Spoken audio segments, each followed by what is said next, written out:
So, quickly, just to let everyone know, Riverside Chats is a fully independent podcast. I do work for BlackBoxStocks, as does most of my guests, but any view or opinion you hear expressed on this only belongs to us. It doesn't represent anyone we work with or contract for or anything else. It's just me and the guest. Finally, this podcast does sometimes feature explicit language, and it is not recommended for minors. So just so you know, if the kids are listening. So, what is going on, Lamb? What's going on today? Man, I just got back from my parents. It was kind of like an early Easter thing. I'll be out of town next weekend. So I went over there to chill with my parents and my grandma and eat some lunch and have a drink. Oh, so you had a big family affair. That's good. It sounds like, some people hate that. Some people love it. I hope you loved it. And it sounds like a big time. So I've seen your Twitter. Like you mentioned having a drink. Like you're kind of a bourbon person. Is that fair? How would we classify this? Yeah. My dad kind of got me into it. But I have a decent bourbon collection I'm working on and kind of developing a taste for Scotch, but I like bourbon better and I like good red wines. That's mainly what I drink, and sour beers now and then. Yeah, it's interesting you mentioned developing a taste for Scotch. People like to act like they like Scotch a lot. I've noticed that. I'll tell you what, man, it's more of an acquired taste than bourbon for sure, but I have a buddy who likes it, so I've been giving it a shot. So there's that. You got to work on it. Like I tried it a few times. I didn't like it. So just you have to, man. You got to drink. Well, you got to drink nice shit, and then you have to do it a few times and force yourself to like it, and then hopefully eventually you'll kind of like it without pretending. Now, does that say something about it though, that you have to force yourself to enjoy it? Is that like, where else do we talk about? What other parts of life? It's one of the finer things in life, right? It's one of the finer things. You have to, I don't know. I don't get it. I like bourbon though. That's good. I don't have to pretend about that. Yeah. People will they want to talk about a nice single malt Scotch or something. And I think a lot of them are like me. They kind of know the terms, but they don't really know what they're talking about. They want to. There's some kind of mythos if you're into Scotch, there's a thing there. So anyway, I wish you luck getting into your new oh, thanks, man. your new Scotch acquired taste. All right, so basically, yes, you guys, anybody have questions for Lamb as we continue, just type them in that questions box. Let me know where you guys are. Let me know what you're thinking. But if anybody doesn't know, one thing about this podcast, this idea of deep dives into all things black box stocks. Like, sure, we talk trading with these guests for sure. And I'm an active, part-time trader. Every guest is a trader on this show.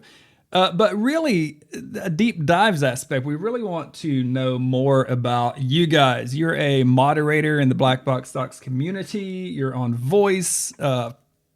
Potentially thousands of people hear you daily, discussing market related things. So we want to know, not really what your setup is or anything like that.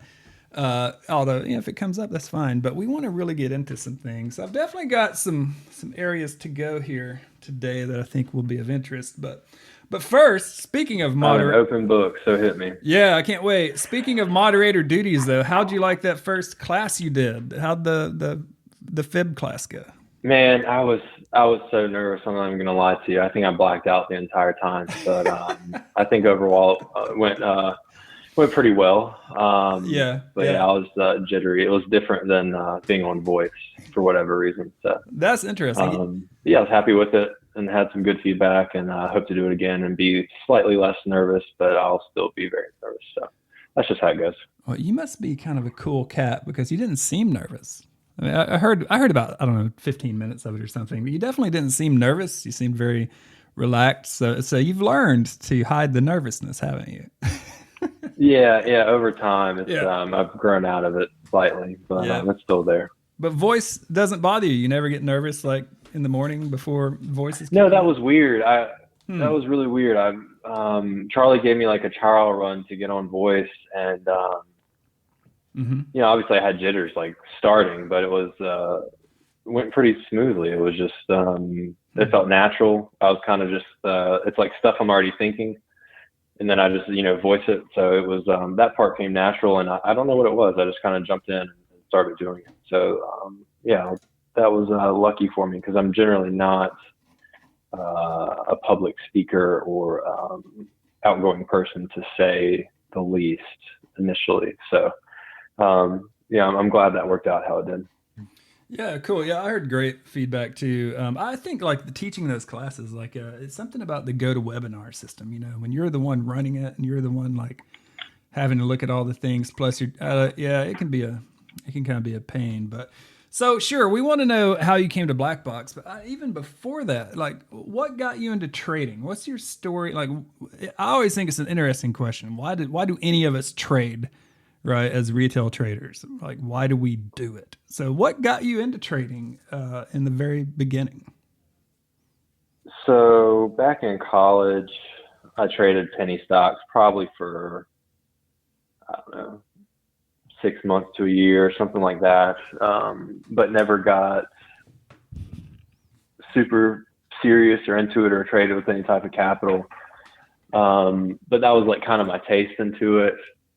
Mm-hmm. And then I was a bodybuilder from, it's hard to say like when it started, but I was getting into it in like freshman year of college, and it kind of developed through that time to where when I got out of college, it's what I was like heavily pursuing. And that's where like all my time and energy and focus went into, which takes a lot.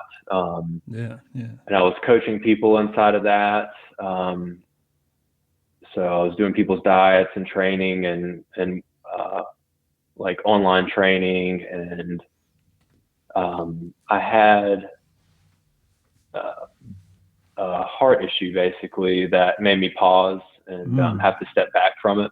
Wow. Okay. And ultimately ended up being that I couldn't pursue it in the way that I wanted to. And I was starting to realize that the way I was pursuing it was probably not the best for me.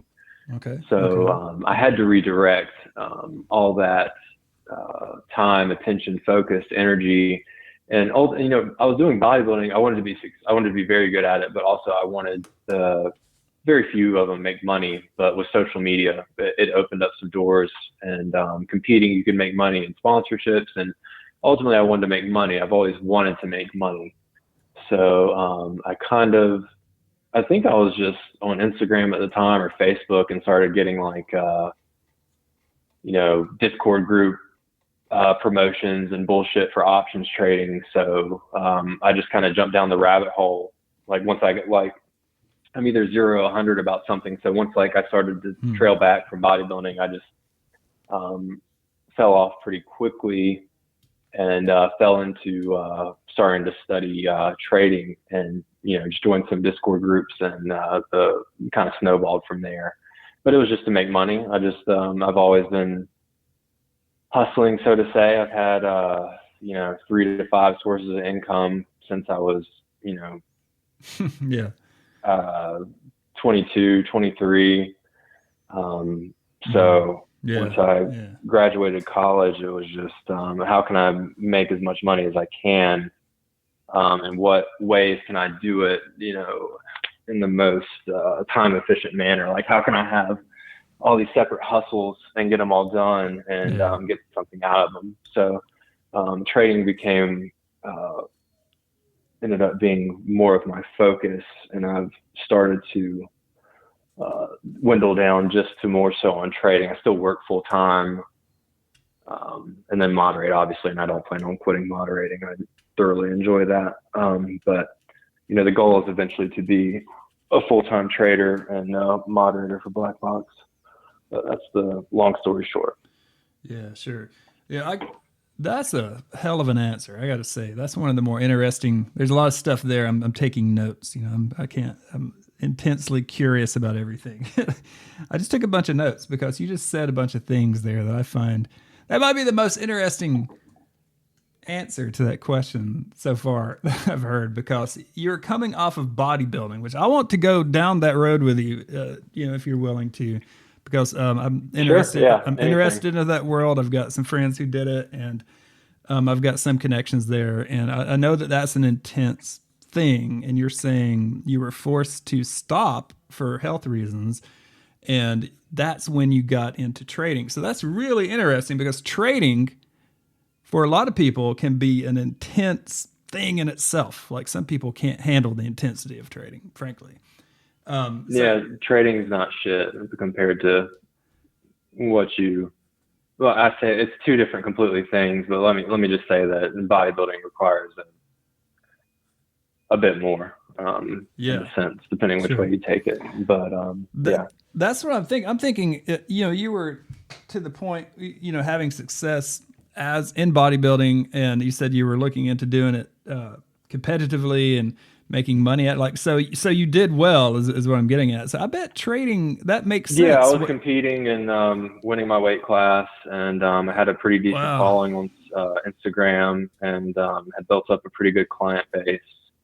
So yeah, I was on my way, as they say. I wasn't anybody. I'm never gonna front like I was somebody, but I was on my way to being somebody. Wow. So. Wow. And you started building in college, you said, in the beginning of college? Yeah, I like coming out of high school, my senior year into my freshman year of college, I really got into weightlifting, and then it was just kind of like a general.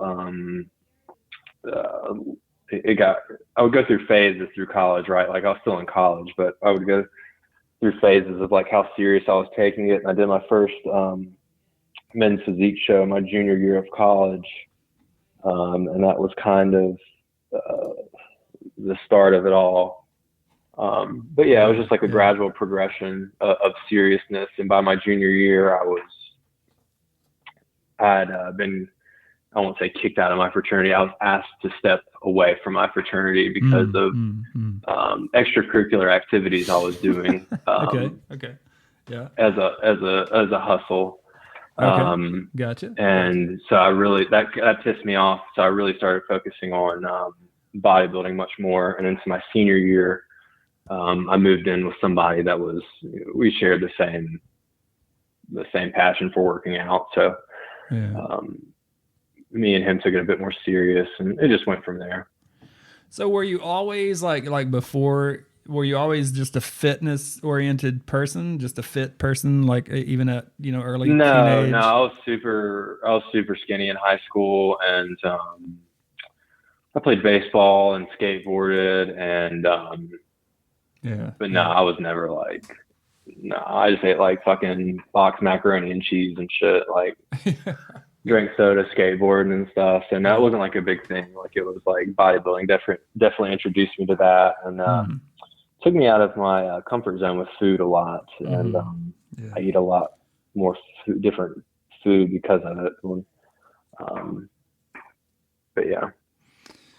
Yeah, I know 3 people who kind of got into the bodybuilding road, and one still does it, but the other 2 had to just stop for various reasons. One guy developed an eating disorder, and I remember just generally the diet aspect of anybody, not only bodybuilders, but anyone who's really devoted to fitness.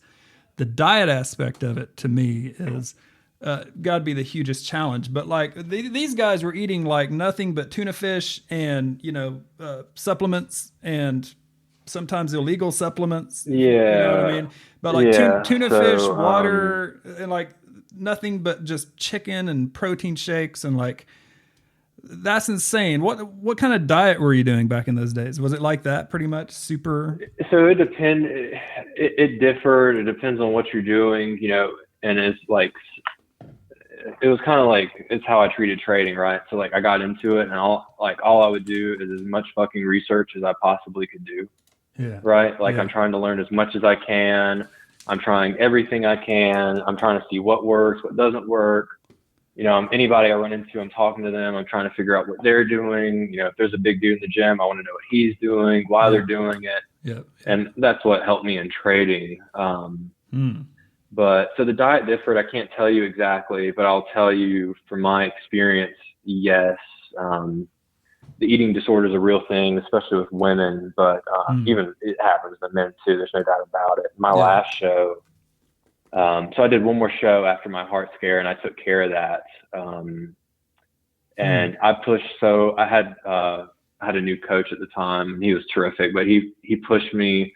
I got the leanest I'd ever been in my life, but I really struggled with binge eating after that show. I wouldn't throw up or anything, but I would I would eat very little throughout the day. I would eat my normal meals, and I say very little. I'm still eating 5 meals a day, right? I'm eating 5 meals, going to the gym. I'm waking up at 6 o'clock to go do 45 to 60 minutes on the Stairmaster, and then I'd work out after work. Once I got done working out, I would eat every motherfucking thing I could, like a lot of food, a lot of food. And then my punishment, was waking up ass early the next day, going and doing as much cardio as I could stand. And that was a vicious cycle for a little bit. But I finally got out of it. But yeah, no, it's a real thing, man.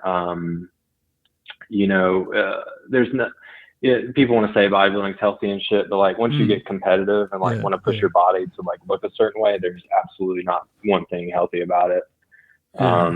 And especially the drug aspect, that was, I was not afraid to do what it took to be the best I could be. So, okay.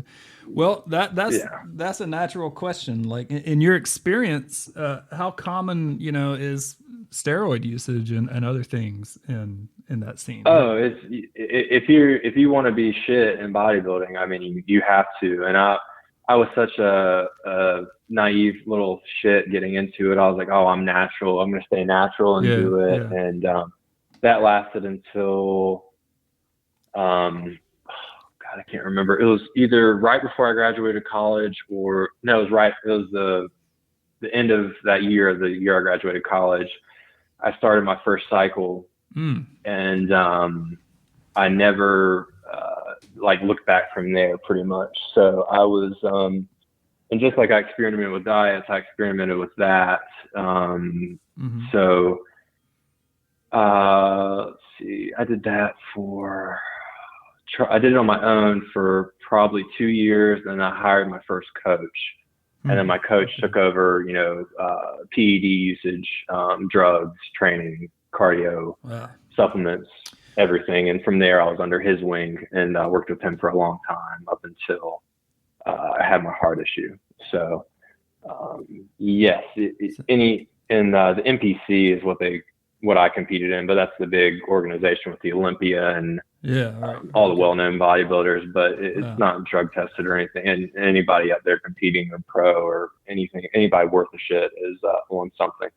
So it's just completely commonplace if at that level. Yeah, and while I'm on my rant, that shit's rampant in regular sports as well, whether it gets admitted or talked about or not. Just in a different aspect. Like obviously they're not trying to be as big and shredded as they possibly can, but it's everywhere. Yeah, sure. Well, first off, thanks for being so open about this. For sure, you're definitely an open book, and this is crazy important stuff because. People have goals. Bodybuilding is a great example we're talking about, but I used to be really involved in the rock climbing community here in the Southeast. And I'm still, somewhat involved just like as the old guy who teaches, young kids and stuff sometimes. But there were some people who kind of crossed over in that community who were going after certain just superhuman strength goals, right? In the climbing community. And some people, were getting into all kinds of stuff. And, so your heart issue, I'm guessing, was that exacerbated by by what we're talking about pretty much? Was that brought on by that? Yeah, absolutely. Yeah. It was exacerbated by that. I never took breaks like I should have or come down to hormone replacement therapy dosages like I should have. And then also that I was holding these I was trying to solidify my weight. So I'm 6 foot. And just for reference, I came out of high school probably like 130, 140 pounds. Okay, and at this point, I'm trying to hold, 280 pounds, and I'm eating. Yeah. I couldn't tell you a calorie amount, but I was eating, 6 times a day, to where sometimes I'm at the gym and like I throw up mid workout because I'm so full. Yeah. And just keep working out. So I was just pushing my body in every aspect possible. I wasn't doing blood work like I should have. And, my coach was, I don't give him, full responsibility at all, because it was my own doing, but he should have had me doing blood work and keeping a little bit better on top of what I was doing. But I had horse blinders on to where I want to be as fucking good as I can be, as fast as I can be. So that's where my head was at. And I did not give a shit about, anything else. I was like, fuck it. I'm going to be a good bodybuilder, and I'm going to be a good bodybuilder faster than I was yesterday. So that it all was like a perfect storm. And what happened was my left ventricle, and it's been a few years, so like my technical terms may be off here, but I'd enlarged the muscle so that it was constricting blood flow to the electrical portion of my heart, where it sends like the signal for your heartbeat. So I was in the gym one day and my heartbeat got out of rhythm, and I was like, this feels absolutely fucked. So didn't think anything of it. I'm just like, fuck it, like it doesn't matter. So next day it happens again, because like I pretty quickly came out of it. Well, this time that shit doesn't stop, right? So like it's the next day and I go to work, and I tell my dad, I'm like, Dad, like, I don't feel right, man. Like my heart hasn't been, like I slept like shit. Like my heart hasn't been beating right since I got out of the gym yesterday. So, and I didn't have a general practitioner I went to. So I called his general practitioner, mentioned something about my heart, and they're like, you need to come in right now. So went in, they did an EKG, and I'd gone into AFib. Right. Wow. So they're like, you immediately need to go to a cardiologist. So I went to a cardiologist, and he was basically like, they need to do an echocardiogram. But just from talking to him, and I can't remember when, all I remember was the conversation with him, and he was like, yeah, you're basically never going to work out again. Like you're never going to do anything again. Like all this shit, bro. I was a fucking mess, man. Like, cause like, imagine, what you dedicated, like at this point, like a decade to of your life, and some asshole doctor is like, doesn't even want to like help you. He's just like, yeah, basically you're fucked, and there's nothing you can do about it. So I ended up going to Duke and getting a second opinion. And he was incredibly helpful, and I just had to back off what I was doing for a little bit, and went back and got a second echocardiogram, and everything was back to normal. And I got really lucky, and I'm very thankful that that's all it was, because I was a huge idiot and a huge asshole to myself. So I'm just incredibly grateful, and I see there's still bodybuilders my age and younger dying, shit catching up to them. So it's just like it was like kind of a sign for me, and I'm grateful I got it when I did, and I got out when I did, and like I thought my world was ending at the time, but it was a blessing in disguise. So it's funny how that works, but that's my story. Oh man, so you had to just pretty much back off what you were passionate about and doing, and you just had to quit, and like just backing off. Did that take you didn't have to have surgery or anything, right? Or did it just kind of resolve when you backed off the training? So get this. I was this last time I went into AFib or tachycardia. My body couldn't put my heart back into rhythm, right? So I was scheduled to be something like a tube shoved under into my throat, like put to sleep, and they were going to shock my heart back into rhythm, right? Yeah. So I'm at the hospital that morning. I'm scared to fucking death, and I'm laying in bed, in the hospital bed. I'm in my gurney and all the bullshit. and 10 minutes before they are about to come in to like put me under, my heart goes back in a normal rhythm. Oh, wow. Just kicked it back was in. like, wow. So it was a crazy experience. So you were it prepped. Was crazy. You were prepped and ready to go. And you're not even 30 yet, right? I mean, you're a young dude. I turn 31 in a month from today. Okay. Right. So this is serious stuff. Like, it's interesting. Like, people will ask, as I know you're aware of, they'll see bodybuilders, photos and stuff, and they'll say, wow, why would anybody want to get that big? Like, it's not attractive or whatever. Like, what drives people? I know you can only speak for you, but like, what drives people, do you think, for those superhuman physiques? Is there any easy answer to that? Or is it just up to the individual? There's not an easy answer. I think it's, you could go a lot of different roads with this, but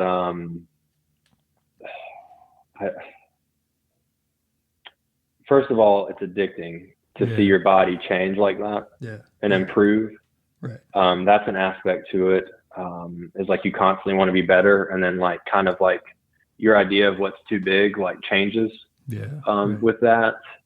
Because I originally didn't like, that wasn't it, but then like the more I did it, I was like, well, I'm not big enough. Well, I'm still not big enough, and that's just kind of like the shadow you're chasing is like you're never big enough, you're never lean enough. And that way it's an addiction. Some people, it's like an attention thing it fulfills, like you definitely stand out like in a crowd. Some people, it's like a strength thing, like they want to be like strong, like that does something for them. But ultimately it was like chasing, and then also I tied in like a certain bit of success to it. So like I wanted to be like, a pro, and I wanted to be like paid for it, and famous on social media, and yada yada yada, and whatever bullshit came with that. So it's a lot of different things, but once you're into it, your viewpoints change quite a bit as to what is too much. I bet you just lose sight. And it sounds like in your case, I mean, it took like a serious health, issue to really kind of force you to go away. Absolutely. If you wouldn't have had that. Yeah, I was thinking about it. I was, God, how old was I? Was 4 years ago. So I was like 26, 27 when this shit was happening. Wow. Yeah, that's wild. Now, you said you went from 130 to 280 pounds, roughly. So, like, there's no way to do that naturally, is there, in a couple of years? Like, no. Because I know a person who's kind of involved in like the vegan, don't laugh, but the vegan bodybuilding community. It's a real, don't laugh. It's a real thing, he tells me. I know this, he's ripped up. I mean, I don't know if he would, impress you or not, but this guy is definitely lean and muscly, but but the idea is like, he maintains that you really can do those things and be clean and I don't know, 130 to 280 pounds. You can get lean naturally. Right. But and it depends on your body type, right? Like, but you can't bulk like that. You can get lean naturally, but you can't get big and lean naturally. Right. And you can get big. I say big in quotations right now, bigger naturally, but you'll never be lean. You'll be soft looking.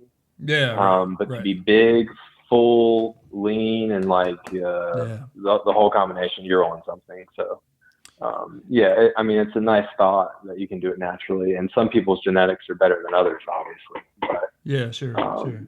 No, getting lean is about the only thing you can do naturally. What body fat percentage did you get down to?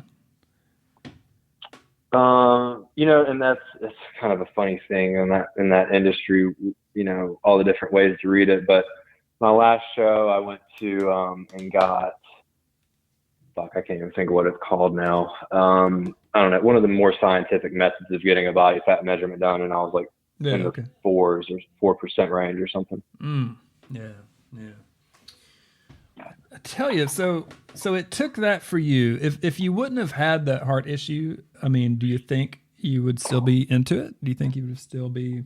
God knows where I would be, man. Honestly, I don't know. I really don't know. So like you said, blessing in disguise. I mean, yeah. I, Yeah. I mean, I don't want to leave this at all. This is amazing, but like, I bet after all this, when you're down 30% on an option, it doesn't stress you out, does it? I bet. Well, that's the thing. I bet you can and handle I it. say that, but it's like it's completely different. But like, yeah, money is still like Right. a demon I battle with as far as seeing drawdowns and shit. So Yeah, sure. but bodybuilding and trading are similar in the sense of like the self effort it requires of like learning and doing and figuring shit out. Sure. But the intent, I would say bodybuilding, like the intensity of like what actually it entails and takes is like more of a dedicated job. But yeah, the psychology and emotions and training are kind of hard to match, just depending where you are with money. Yeah, so mid-20s, early. You mentioned you were in a fraternity for a minute. I mean, most people, most middle class kind of people are in their mid-20s, are just kind of doing their thing. They're maybe out drinking or having fun or in a fraternity or whatever. And you're in this really increasingly intense paradigm where you're moving toward these goals. So if somebody's out there right now and they're kind of going through the similar thing, like it took a health thing to wake you up. What, I don't know, do you have advice for people who are like in that cycle? I mean, what do you have to say for people who maybe have these similar, they're going down a similar path? Maybe? I mean, I can't say anything because like, that's what I wanted at the time, right? Like that's what made me happy. Like if I didn't have my routine for that day where I got to eat my meals at like a certain time and go to the gym at a certain time and like I'm in bed by a certain time, like I was fucking pissed off. So it's really hard to like talk shit about it because like at the time that's all I wanted. So like that's what made me happy. And I have to realize that like I can talk all the shit I want about it now. But at the time it was like that was everything to me. Just what I had like all my energy invested into. So it's hard to give advice, so like if you love something and you're doing it, obviously, if it's detrimental to your health or well-being or your financial status, like you probably shouldn't do it. But, if you have a dream, I always say, chase that shit. So that's just me personally, but, in what you get out of it will come. But luckily I was intervened in time and found another, passion and something I could invest my time in. Yeah. And it just it worked out the way it did for me. So I would hope that things take their path for whoever's listening or is chasing their dreams. Yeah, right on. And like the legality of it, like a lot of it's legal. That's my understanding too. Like there's not a lot of there are illegal aspects of steroid use, but a lot of it is totally legal. Is that correct? Or am I maybe wrong on that? No, everything I was doing is illegal. 100%. Okay, gotcha. Okay. Well, so you get out of that worst transition ever, but not really, because you get into trading and you start trading with an intensity, right? I mean, we've talked, you've said publicly, you're driven to be this great trader. And you just said earlier, your goal is to be a full-time trader. That's what the goal is. So like this kind of, I find it very interesting, this kind of passionate, you just seem driven as a trader to me. I mean, I don't think you're not going to. Yeah, I mean, I came in guns blazing for sure. Yeah. And, it's just like with bodybuilding, like, was it my best first step? Like, definitely not, but that's just who I am, and it just was how it happened. So it is what it is at this point. But I came in guns blazing, jumped right into it and,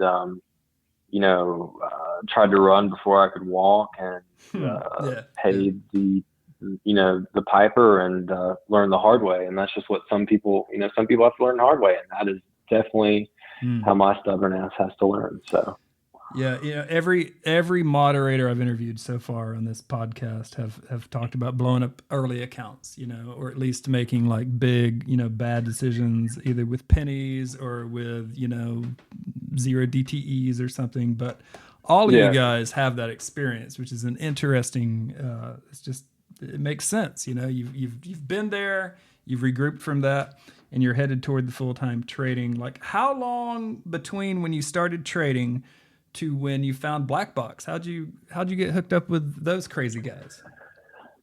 It was pretty quick.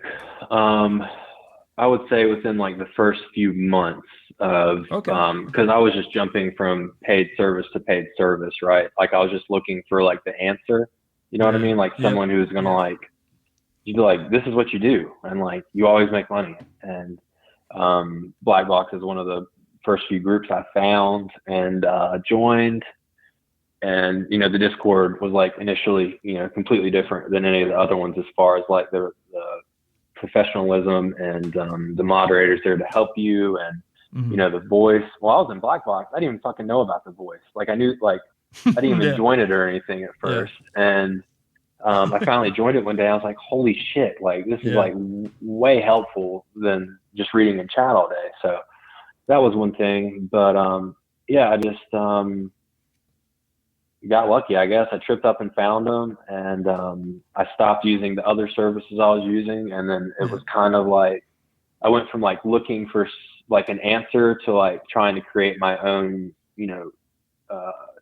trading style journey, whatever you want to call it, the way I would figure out to trade on my own versus just looking for something to follow or someone to like give me the golden ticket or some shit that doesn't exist. Yeah, exactly. I know. I mean, a lot of people talk to me about a lot of things. I actually have a friend who basically just follows trades. I mean, he doesn't want really to learn to trade, and he follows Kang a lot. He follows, and he doesn't really know. And I'm always kind of telling him, man, chill out. But like, I've eventually realized, hey, everybody's free to do what they want to do. But yeah, this guy just doesn't care about learning at all, and he just wants to follow Kang, and he just wants to follow people. And like, I'm with you. Like, what happens when Kang moves on, or what happens when whoever you're following is done? And you have no skills. And the thing is, I can't relate to that because I'm absolute trash at following people into trades, right? Like, I'm terrible. I am too. So, I tried it a few times. I agree with you. Yeah, I always lose. I followed, when I was first starting out, I'd follow trades and alerts and shit. And like, you don't know why you're in what you're doing. So like, that's right. And part of it is people are oversized, and I was oversized, right? So I would panic sell and then panic take profits. Like very little profits, panic take it, big loss, panic take it. And it's just like a vicious cycle. So I was not good at following trades. So it's just hard for me to, and some people are great at it. And I'll say like sometimes with trading, that's true. Like the less you know, the better. Right. You're right. Yeah. That's true. The paralysis analysis is like a real thing. And like, if you don't know shit and you're just like, someone says buy something, like you just fucking buy it. And then you're waiting for them to tell you when to sell it. Like you don't care if there's a drawdown. You don't care if you're up 50%. Like you don't even look you're at just waiting for somebody to tell you to sell it. And like, if you're like that, then I mean, oh man, that's nice. But you can't do that forever. And I'm sure whoever you're following is not going to be there forever to follow. That's right. And you'll have a tough time after that. But more power to them for now. But it's just not a long-term strategy.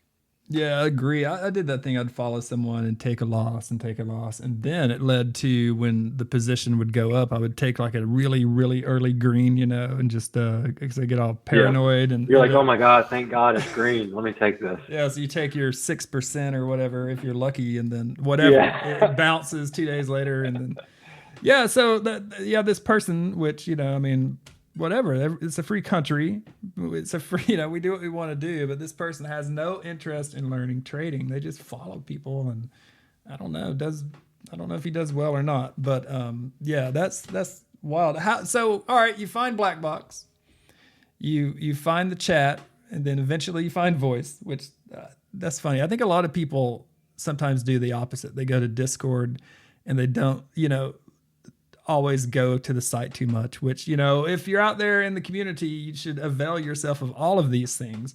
But how long did it take for you to start working for BlackBox? When did that transition happen? It had been like something in like the back of my head that and I don't know what it was, but it was just like, I wanted to, it was like kind of a goal in the back of my mind. And I couldn't tell you like what, like maybe because I looked up to him so much, right? Like when I first got there. So it was like, man, I'd love to be like at that point where like I'm like on here, like helping people. And I mentioned it to Charlie before, like a long time ago. I said, hey man, like, you know, cause me and Charlie had talked before, like, so, you know, I would DM like a lot of the moderators and Charlie and stuff, cause I was having like a really hard time when I started. Like that's not a secret to anybody. So, you know, and Charlie was always, you know, nice to me and helpful. And I'll just be like, hey man, you know, if you ever need like any more help, like just keep me in mind. And, you know, eventually last year, I think it was in May or June, just the opportunity came up, and he gave me the voice trial to get on and, you know, see how I did. And I had some good feedback and didn't make an ass of myself completely. And, you know, the rest is history. I'm glad to be here, and hopefully positively impacting some people's trading journeys, like the moderators, you know, that, you know, actively are there, did for me. Yeah. So no doubt, it just worked out how it did, you know, one of those things. Yeah, no doubt. I mean, you're definitely doing that for sure. It's pretty amazing to see what all you guys do. But like the voice thing, so you're pretty much on it the whole day. And, you know, you're also working, you said. So like it's interesting that you juggle a lot of things like a lot of people do. And is that a challenge to be on voice all day? Does that ever, I don't know. Maybe you don't want to say public. Like, I'll tell you, man, it just depends on my day, right? So the voice part, I enjoy voice and I like it, and it's easy for me. The aspect of like trading and working. So like I work this full-time job, and I have customers coming in, I have the phone ringing and shit, like, yeah, right. You know, and I like to trade the open. So it'll be like, you know, 9:29 and the fucking phone rings, or like a dumbass customer comes in and they're like, you know, why is the sky blue? And, you know, like wants to talk to me about the like stupidest shit. And like, I'm just like, man, like, so now I'm like stressing out and have to like rush back to my computer, and, you know, so like that definitely is like, it still interferes with my trading and shit. And before, in the last, you know how time goes by right now, I can't think of it, but like in the last 4 to 5 months, I also had, so like I manage an auto repair shop. I had a separate business. I started 5 years ago, buying and selling cars. So I had my own car dealership at the same location. So I had a separate work phone. I would answer and like respond to emails and customers coming in for that at the same time. So I did that also on top of the full-time job while trading and moderating for, you know, roughly 6 to 8 months, somewhere in there. So that was a shit show. But, you know, I try to prioritize voice and like being there and making sure I'm helping everybody. Cause you know, I'm not busy all day. So like, don't let me like front like that. So, I'm not, but that's where you hear the phone ringing on voice sometimes if I'm like trying to say something and it rings before I can, you know, get off and catch it. But yeah, it's an interesting dynamic, and I'm still, I like the cushion of a full-time job still, and I'm also trying to help my dad get to retirement before I stop working there. So that's one of the major reasons I'm still working. I'm trying to be up there and help him so he can still do what he needs to do, and take time off when he needs to and stuff, and help out for him until he gets to the point where he can retire. So I told him I want to retire when he does, as like a joke, but that's kind of my goal in mind, to get to full-time trading. Oh, that's awesome. Yeah, that's great to hear. I mean, you got to take care of your parents, you know, it's just, you have to. And well, I don't have to, but I want to. Well, that's true. Yeah, we don't have to, I guess, but we should. That's my opinion. You know, you gotta. So everybody out there, take care of your people. I'm lucky. Me and my dad, you know, get along very well. So he's always been there for me, even when I was a shithead. So I try trying to help him out too, is how I think of it. Well, how long does he have? We need a time frame. 2 years. 5 years? What's he looking Shit, at? he doesn't even know. Gotcha. Hopefully within the next, I want to say 4 to 5 years, being generous, hopefully. Yeah, gotcha. Well, I got a couple emails from people who knew you were coming on, and they basically, this is kind of paraphrasing what they wanted me to ask you. These are people who, kind of a similar thing. I think a lot of people can relate to this. They love trading. They're kind of new to it. They're mostly profitable, but they still have jobs and stuff. They do not feel comfortable to quit or anything like that. But they meant a couple of them definitely mentioned a while back when they talked about your milestone, right? Your trading milestone of taking your account from, right up to 100,000, right? And they were just wanted me to ask you, is there any specific advice you would give for people who are newish to trading? They know what they're doing, but they're not super confident yet, but they really want to grow an account in a similar way you grew yours from right at PDT to over 100K and in a relatively short amount of time. Congratulations on that, by the way. I know you've spoken about this publicly in the past, but what did it take for you? Take us through that journey of going from where you were to over 100K. How did that happen? So I'll start by saying, like, I still don't feel like I'm shit for doing that because, like, people can turn even smaller sums to more than I have, but they do it, and definitely a little bit, I'll say riskier, but a sizable amount. But I'm always trying to be better and do better, and it's a never-ending journey. But I'd say my best advice for you is take a step back. Look at the bigger picture. I was so caught up in trying to make money at a certain pace or rate or, speed. Mm-hmm. And every time I would shoot myself in the foot. Right. So anytime I was thinking about sizing up a trade, it was for the wrong reasons. And it was 100% a shitty trade every time. Appreciate the base hits, think about, like, especially if you're still working, like, there's no pressure to have a certain income. Right. So just think, like, okay, $200 a day, that's $1,000 a week, that's $52,000 a year, right? What are you going to do if at the end of the year, you're consistent and you have an extra $52,000, right? Like, that's pretty significant on top of working a full-time job, right? So sure is, yes. If you have a smaller account, now you have a decent account. And you don't have to trade large size to make $200 a day. And then that kind of keeps you in perspective of, consistency. It keeps you out of, like, a boom bust cycle of, like, I just made like $2,000, but well, fuck, I just lost 5,000 the next day, right? So then you're like back to treading water and having to dig out of your hole again. So bigger picture perspective, think of, like, how base hits add up. Trading size is like a individual journey of, like, psychology and emotions of, like, when you get to that point. And I still can't trade big size on my account. Like, I could, like, somebody with my size account could probably make incredible money, but I still trade, like, my position sizing is like $2,000, like $3,000. It's like I'm scalping, like, really quickly on something. Like, I'll have, like, 2 contracts of Tesla at the money or something, like, but I'm in and out quick. It's not something. So, don't pace yourself against other people. The people that make big money, like, are either numb to losing money, they're numb to gaining money. And a lot of what they post is for attention. So I wouldn't take to heart, these people with 5-figure days whatever they post something, it's a 5-figure day. I can guarantee that's not reality.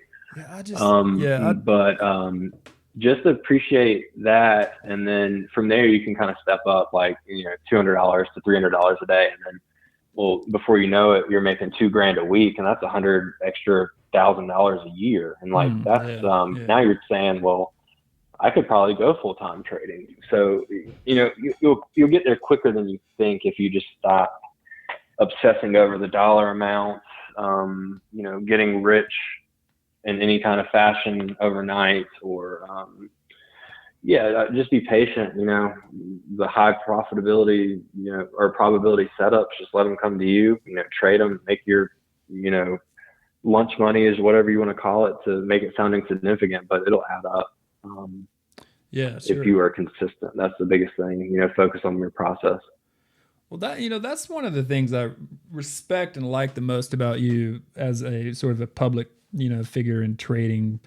You say, I've seen you tweet, I've seen you talk about, like you just said, you don't do big size. You kind of advocate for what you just described. And we seem to have this unrealistic idea of money in our culture where people want to act like $200 a day is somehow not a successful day trading. And I do not understand that at all. I don't get it. And I think that's great that you are out there, preaching this fact that consistency, you have to start small. And I think that's great that you do that publicly. And there's just too many people talking about their 500 contracts they traded or their 200 contracts. And I just don't believe them. Nobody in Black Box, by the way, but I'm just saying generally people on FinTwit. I just don't believe those people. I don't believe them at all. I don't think they're doing that. I don't know. Maybe I'm a cynic or something. It's too, one oversized position you fuck up, like that can fuck up your mentality for a month. And it's going to take you that month to build that back. So no doubt. Would you rather, waste time doing that over and over again? Or would you like to trade a size that doesn't make your, blood pressure go up and make you nervous and make you bite your nails and that, you can actually focus on what you're doing and actually like trading well, to make, realistic amounts of money. And you don't need a ton to do that. And, you trade a $2,000 position size and you can stop out and lose a few $100, and then, your next trade, you made it all back. It's not, well, shit, I'm oversized and now I'm down 50% and oh my God, this is going to take so long to make back. Well, let me just hold it in case it comes back. And now you're even more fucked. And, it's just a vicious cycle of psychology and emotions that compound themselves. So take a step back. And even if you're, down on the year or down on, however long you've been trading, that was the hardest thing for me. It was like, fuck, like I'm down $40,000. Like this is how much I make a year almost. Like, how am I ever going to make this back?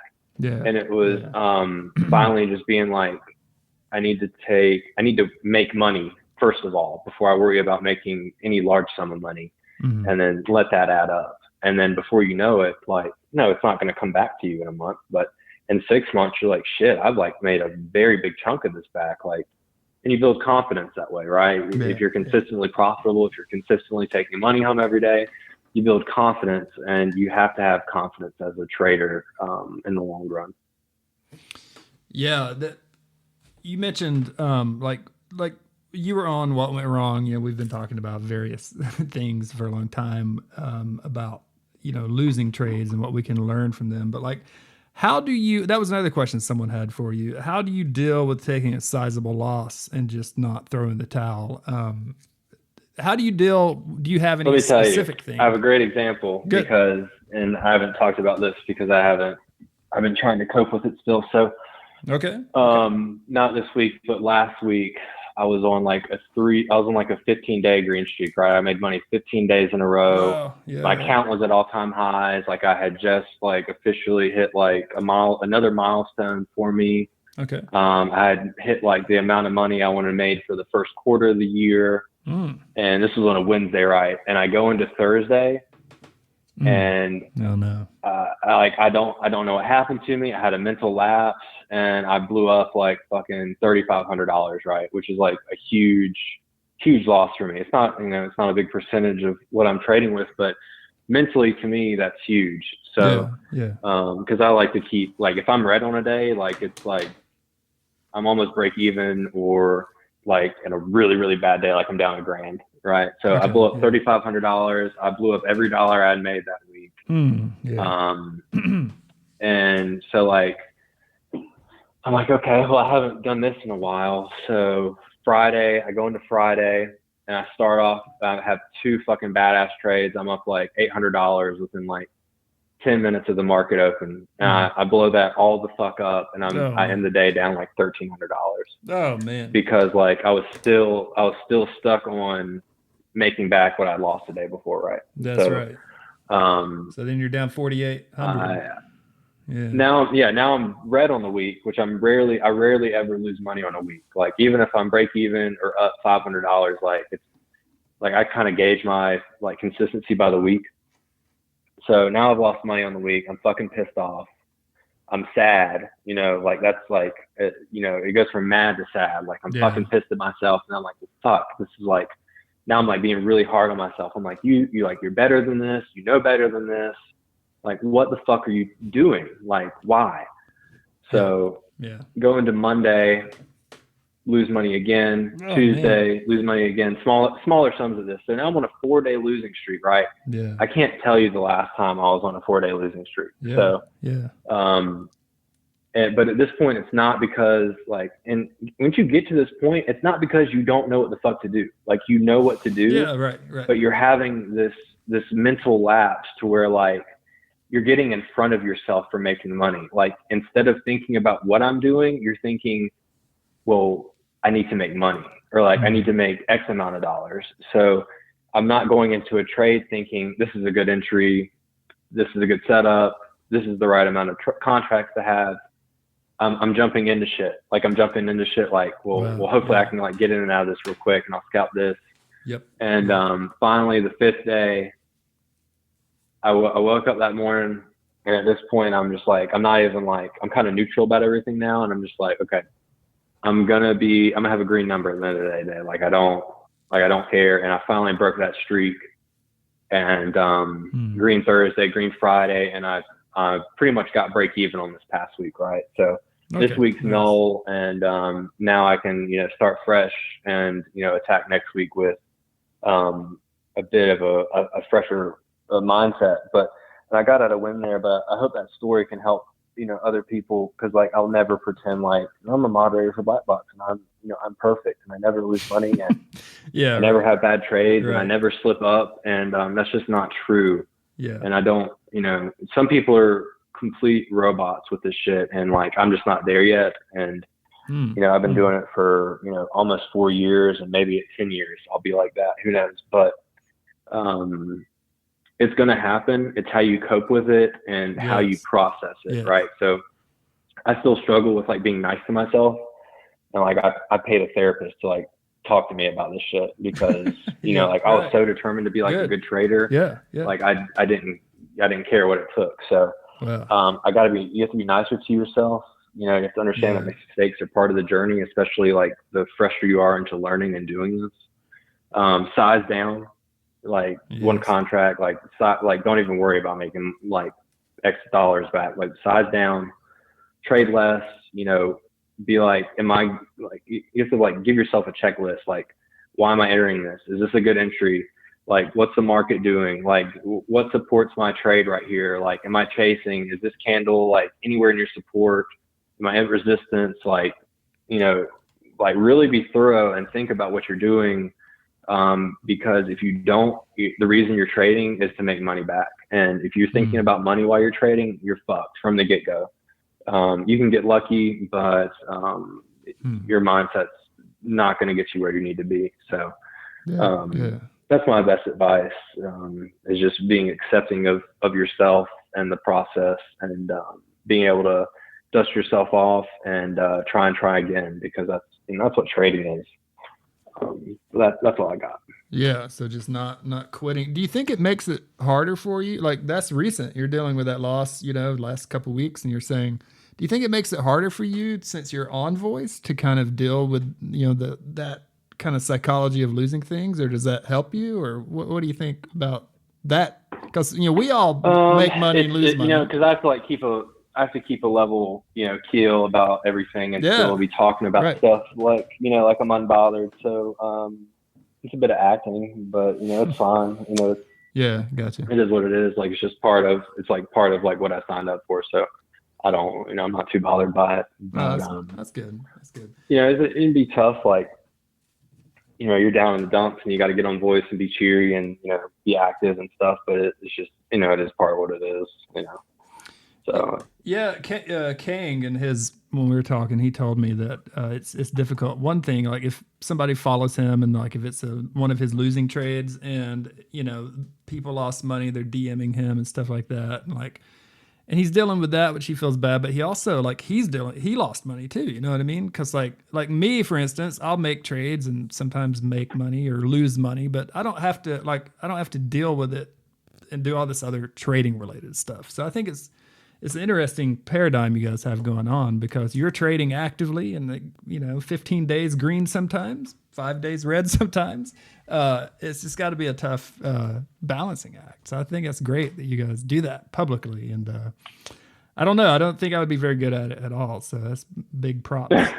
Big props for you guys to do it. Thanks, I appreciate it. Well, so psychology. All right. So if you think about like nutrition, whatever your goals are, like it seems very simple to me. And I think this is related to trading. If you just eat perfectly healthy food, you'll probably be okay. That's all you got to do. Just don't eat the bad stuff, right? It seems simple. That's all you got to do.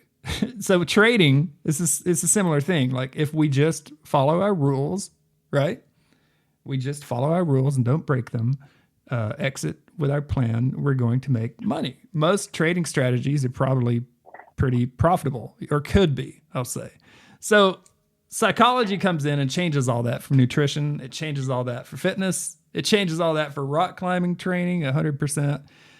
Why do you think we can't just push the button? I know it's psychology, but how big of trading do you think the psychological factor is when it comes down to it? It's human. It's just human emotion, man. Like, we're just we're born into like money mattering and what we can do with money. So, some people are affected by that more than others, but it just comes down to emotion, fear, greed, joy, and some people are better suited for it than others. Yeah. But I would say, the psychology and emotion part of it's 80% of it. Like easy. Yeah. Like you can chart anything you want and know the market like the back of your hand, but if like you can't collect yourself to, execute on what you're interpreting from the market, like you're not going to make any money. So it's a huge portion of it and should be taken seriously. And I can't stress the importance of it enough. Once you have like the technicals down and stuff still just not clicking for you, and you're like, I fucking get it though, but like I saw this and I knew this was gonna happen, but like, I stopped, like I sold early, or like I lost on it and it went without me, or I sold early and I made money but not enough money, and it's all gonna come back to that. Yeah, no doubt. And that's great, like to hear you say, you mastered that yet. You hope to, but it's great to hear, people who are looked up to in our community, and all of you guys do so far that I've talked to, but it's great to hear you guys not act like, you guys have this perfect, trading paradigm. And that's great for everybody to hear, in my opinion, because Twitter, I'm almost done with Twitter, I think. I don't know. I don't need to be on Twitter. There's no reason, you know what I mean? I'm not pursuing, I might be done with Twitter. What does FinTwit get to you, or what's your take on Twitter? Do you like it? So I come from, like I mentioned with bodybuilding, I was active on Instagram and building a following there, and I ultimately just cold turkey deleted it and got off altogether. Nice. But the community is very similar from trading to bodybuilding. It's attention seeking, it's showing off, it's looking for validation. And I'm just kind of impervious to it. It is what it is. I like, it's just it's a way to promote Black Box and share ideas to me. And if you let negative stuff bother you, it'll always bother you. So it's just who you follow and allow into that world. But it is what it is, man. It's excuse me. It's what you make of it. Yeah, there's no doubt. So I just find that interesting, that part of your background. seems to have some similarities to some of the psychology behind trading and some of the things behind trading. And I think another thing in your background, I may be wrong, but we joke about skateboarding, but I started skating in the early 80s and I continued all through my teenage years and college years, and I still do it with my kids every now and then. Longboarding basically right now because I'm 73 years old tomorrow. Yes. Happy birthday. Are you really? No, I'm not. I just feel that way. I was like, what the fuck? I'm a youthful 73. No. I'm 45 and I'm 45. I was about to say, you look amazing. Yeah, I look great for a 73-year-old man. I look great for no. So I'm 45, and as we both know, you don't need to be riding the popsicle board anymore when you're 45 years old. So, did skateboarding? Do you think that has helped you in trading? That's a serious question for me. Yes. Because I skateboarded growing up as a teenager, and that was another thing I took very serious for a long time. But anyway, yes, because you're getting up and doing the same shit over and over and over and over and over until you get it right. Like, you don't care if you fall, you don't care if you scrape your knee. Like, that's like part of the game, right? Trading part of the game is losing money. Skateboarding part of the game is like falling down, and that's just like, some people are like, well, I just can't skateboard because you fall down, and I'm like, yeah, no shit, like. That's what you do. And that's how you get good at it, right? That's how you learn. That's what you do with trading. Like, there's no way to trade and not take on risk and not lose money and to figure out what you're doing. Yeah. So, 100%. So it's just skateboarding, get out there. You're trying to learn a new trick. You may sit out there for an hour trying that same thing over and over again. You don't even get it. You got to come back the next day and try it again. And, trading is much like the same way in a fact that, like, you're repeating a similar process over and over again until you hone that process in and it starts working. That's exactly right. That's one of the first things. Like skating, you can't get better at skating without really sucking at skating and slowly against all odds. Part of it. Yeah, you have to suck over and over, and you pay the blood price, as they say, and you get dislocated pinkies and you get horrible injuries. It's part of it. Have you ever skated with a cast on? Have you ever broken anything and you wouldn't stop skating? Okay, so the only time I've broken anything ever was I was skateboarding. I was trying to film a line back when I was like, God, I don't know how old I was. I was in high school. I was trying to film a line with a buddy out somewhere, and I kept fucking up like the second trick, right? Yeah. I said, motherfucker, and I kicked my skateboard and broke my middle toe. You don't want a broken toe as a skater. Yeah, you don't want. That's the only thing I've ever broken in my life. You don't want a broken toe as a skater. But did you skate on the broken toe? Yes, you did. Probably. Yes, I did, and that's why I can skate switch so good now, because I could pop with my left foot. Because I ride regular. I saw that nollie. I saw that nollie video you put up with it. Man, you had some nollie stuff going on and landed switch. So I can skate switch. Like, I'm not gonna say as good as regular because like I'm still very far behind. But like flat ground trick wise, like I'm pretty. Like I like switch kickflips better than regular kickflips. If that tells you anything. Okay. So, breaking my toe, something good came from it. So you've got a series of things that have happened that are not good that you have understood to be good things that put you on a different path. And skating, people don't get it. Skateboarding is the thing. I think you have to do it and to kind of get it. So it seems like a stupid thing to do. I think if you don't skate, people think, why are these guys out here, why are these people riding these skateboards around, making all this noise, falling down? Why would anybody freeing? I don't know. It's enjoyable somehow. Yeah. So, I just think that's an interesting thing. An ex-skateboarder. Well, no, you still skate. So a skateboarder who has a bodybuilding history, who is now trading at a high level, is an interesting group of things to put together in one person. So it makes sense, man, that things are working out great for you. And I'm glad to hear it. Well, thanks, man. Yeah, and it's just I'm just stubborn enough to do some shit until I get halfway decent at it. You know, it's kind of what everything is in life, right? It's, well, what you make of it. Yeah, sure, sure. Well, so all right, so I know that we've got a time thing going on, but I like to ask people this too. So you're at Black Box, you're moderating, you're fully intent on full time trading, you're going down that route. What would make you stop trading? Is there anything that you could imagine would just make you quit trading? I won the lottery. No, I still trade for fun. No, Yeah, I thoroughly enjoy the like mental challenge that trading is. yeah, yeah,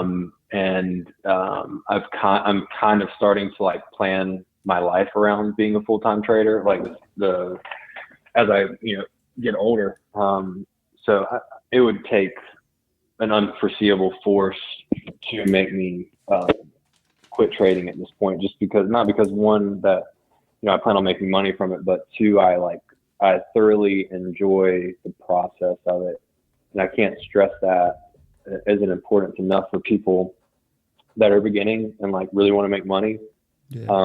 and like are getting discouraged. And I'm like, well, do you like learning about this? Mm, Do you enjoy, when you figure something out or like something clicks for you? Because like that's super important. And I think that'll help, you know, in the long run, is like if you actually genuinely like and enjoy learning about and the act of trading. yeah, sure, sure. If you don't like it, maybe that's telling you something. Maybe that's a sign. Yeah, you know what I mean? Like, if you Yeah, don't, not, it's not for everybody. And like, it's attractive because like you see everybody posting Lamborghinis and Rolexes and shit. So it's like, well, I really want a Lamborghini and a Rolex, so maybe I should trade. But wow, I fucking hate this, but I'm gonna try it anyway. But yeah, maybe you'll like it one day, or maybe you won't. But if you want to be good at something, it requires an intense amount of effort, and liking that effort goes a long way. have you counseled anybody to quit trading? Have you ever just encountered people that you just felt like they should stop trading? Has that been people that? I personally haven't. I've been Yeah, going on like almost my 1 year anniversary moderating, and I'll say I don't feel like I get hit with as hard as the DMs as like some of the other moderators do. yeah, okay, okay. I've definitely like talked to traders that were like down on their luck, and maybe they did quit and then follow up with me or something like that. But I've never like told somebody to quit trading. I try to be as encouraging as possible, and Yeah, sure, try to sure. find some solution to their problem or some type of helpful advice to give, because so many people tried to do the same thing for me. Nobody was like, "Wow, Taylor, you're a fucking idiot. You should just quit." Or maybe this isn't good for you. Like maybe you should just quit. Nobody ever told me that, and I wouldn't have taken that as an answer anyway because I was so determined. But it can be, it can be tough if you've, recovering losses or mentally where you are and stuff. Like I wanted to quit like every day for a long time, Mm. but I just, I couldn't let myself do it. I said, I've come this far. Like I know I can do this. And that goes a long way into believing in yourself. So I'm lucky that it paid off. Yeah, right on. Okay, so a couple, actually, speaking of advice, a couple kind of trading related questions that are probably pretty quick here, real quick, if you don't mind. Some people are asking Sure. as far as just what you trade.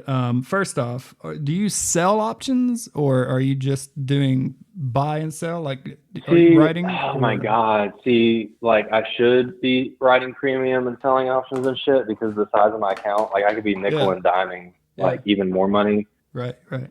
And I really should. And every time somebody asks me that, I'm like, God, I'm an idiot. I need to start doing that more because I've tried it. Yeah, yeah, And just like with anything I do, when I try it, um, I guess I do too much at once.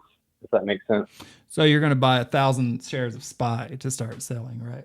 Well, it was like it was like Yeah, so right. I sold my first like put contract, and I Yeah. was like, okay, well let me do like 2 at a time. Well, I ended up losing on both and getting assigned both, Yeah. Yeah. and like it was just it was like not a good start to it. So I should Yeah.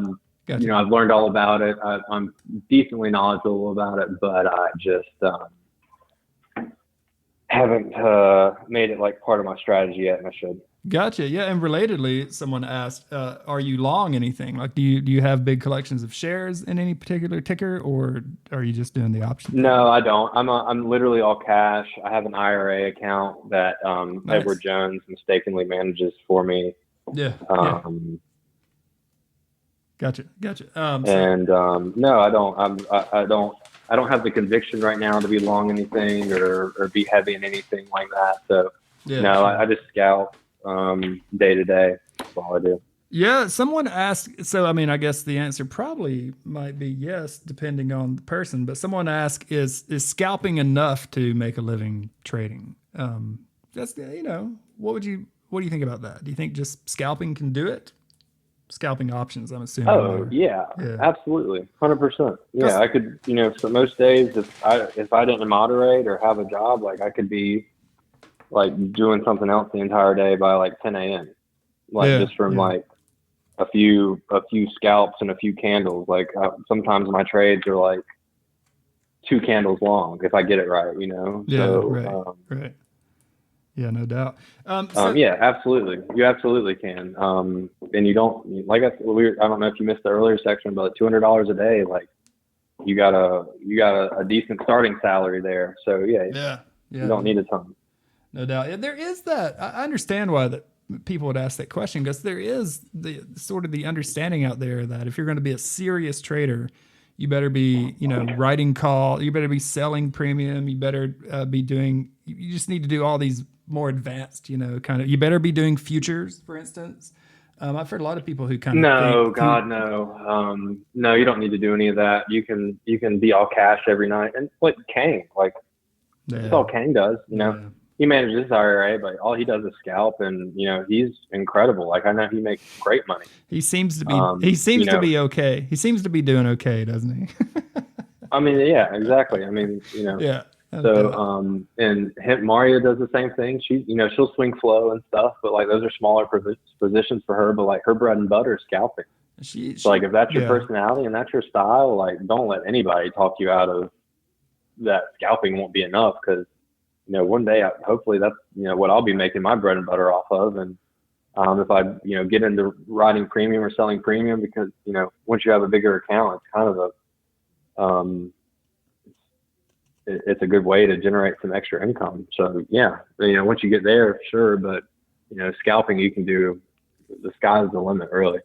Yeah, Maria blows me away with scalping the open the way she does. That open scalping, I tell you. See, she's the one that got me into it. She's the one that like made me like look into it, and it can be treacherous, but I enjoy the open a lot because I like just me as a trader. I like to know if I'm right or wrong very quickly, right? So if I get in something, I want to know that I'm right because I'm immediately starting to take profit and scale out, or I'm wrong and I need to stop out because like my trade's invalidated. Yep. Yeah, all that waiting to see what's going to happen, that's in the past for me. But that's hard to get there. And a lot of people will just hang on and hope that it'll turn around. And yeah, I hear you. But she kind of talked me through what she does at the open, and I was pretty blown away. So I don't know. I've tried it a few times with various success, but I don't know. That's a volatile place. It's tougher. You have to really be able to admit that you're wrong and get out before it really goes against you. That's right. Yeah, you got to sell. You got to kill those. You can be wrong, and but the benefit of it is if you're right is you get paid really, really, really quickly. Yeah, right. And that's what I like about it. Yeah. I bet. Have you ever been done by like 9:45 for the day? Have you ever? Dude, I've been done by like 9:33 sometimes if I get it right. Yes. Like no shit. Like and that's like when I'm on. Like when I have a setup pre-market and I'm like have a really good idea of where it can bounce or fail at. Yeah. Like I can be, but that's the thing. I still don't size like for that one trade to like make whatever. So like it's I'm not making a ton of money, but like I've made like a decent amount of money for 3 minutes work. Let me put it that way. Yeah, right. No doubt. Yeah, I hope to get there, but I'm with you. I'd like to. I don't know. I'm kind of a cautious rabbit sometimes with cash, but whatever. All right, so two last things, kind of pretty. Yeah. Oh, favorite tickers and how many trades per day. That seems to be all we got. If you guys have any other questions, drop them in the questions pane up here, and definitely favorite tickers. Yeah, it changes.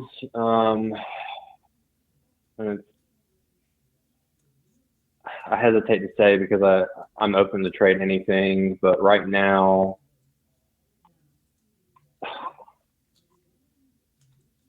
I'd say mRNA was my favorite for a while. Yeah, but then it kicked my ass a couple times, and I stopped trading it because like the personalities change. Like once like their price range moves a bit. Yeah. I like Upstart a bit. I'm drawn, like, I really haven't traded Amazon much. On like a Friday, on 0 days when they're cheap. They've been really expensive lately, but when they were cheaper, like, I like scalping Amazon and Tesla when they're cheaper because they just the way the contracts move. But like, that's something you have to be like really able to say, okay, I'm wrong. I need to get out before it gets ugly. Yeah, but, sure. I like keeping track of coin and, NVIDIA.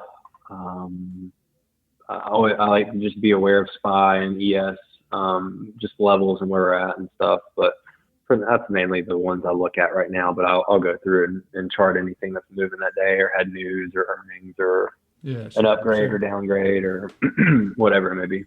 Yeah, no doubt. How many trades per day? Trades per day, yeah. Man, it totally depends. Like, it depends if I'm like an impulsive asshole that day or if like I'm really good. So, I would say like a minimum day, like 3 to 6. And if I'm like scalping to like get out of the hole or,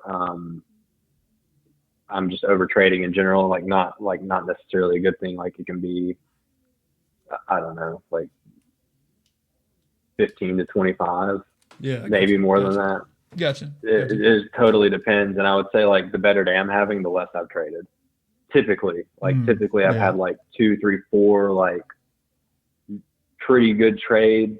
I made 10, 20, 30, 40% or something. And like, I'm pretty much done for the day. And then from there, like if I've traded anything, it's like much lighter size. And like, it's kind of like I'm just playing the setup and just like, I take a few pennies from it or whatever, but. Gotcha. Well, we went down a lot of roads, that's for sure, man. I can't really express my gratitude for you coming on. And if anybody's joining late, when this is posted, check out this whole episode. I'm so glad you're willing to come on. And I tell you, that first 30 minutes of this is some gold stuff. I can't wait to, frankly, hear it again myself. So I know we're at a time thing. We got to wrap it up, but I want to just say thanks for coming on, Mr. Lamb. I really appreciate your time for sure. Yeah. Thanks for having me, man. And, thanks for anybody that, listened or was interested or picked something up from it. I appreciate it. Yeah. So you guys, thanks a lot. And, we got to run and we'll definitely see you in the Black Box Stocks community. Thanks again, Lamb. Have a great day. And, we'll see you guys later on. Thanks again. Have a good day. See you, everybody. Have a great night. All right. Thanks, man. Talk to you later. All right, so that's that. I really appreciate my guest for being here today. T.Lamb, BlackBoxStocks Moderator. Definitely could have kept going, but we got a time thing and that is okay. Very happy to have him on the show. And as far as you guys who are here, I appreciate you guys coming to the event. Definitely, if you guys don't listen, I don't have this job, and it's probably one of the coolest jobs in the land. At least it's, one of the coolest jobs I've ever had. So, like I said, I appreciate you guys coming out, and this will be posted and available on all major podcast players within 48 hours. Hit me up. Let me know if you have any questions, any concerns, any guests you'd like to see on the show. Coming up next, we have Mel Stone. Yep, that's right. The Dark Pool Queen. Can't wait. Can't wait. Melstone is coming up next. And finally, I've got a couple projects going on. The newest one is Hell's and the Hippie, which is a podcast with another one of our BlackBoxStocks moderators, Hell's Bells, where we basically just come on and argue about things, which is really fun. That guy is great to argue with. Very respectful argumentation. And I hope you guys might check that out too. But you can see everything I'm up to at renegadequest.com. And I really appreciate you guys coming by. Have a great day, and be careful out there trading. And I hope everyone has extremely green weeks next week. All right. Have a great day. Thanks for coming.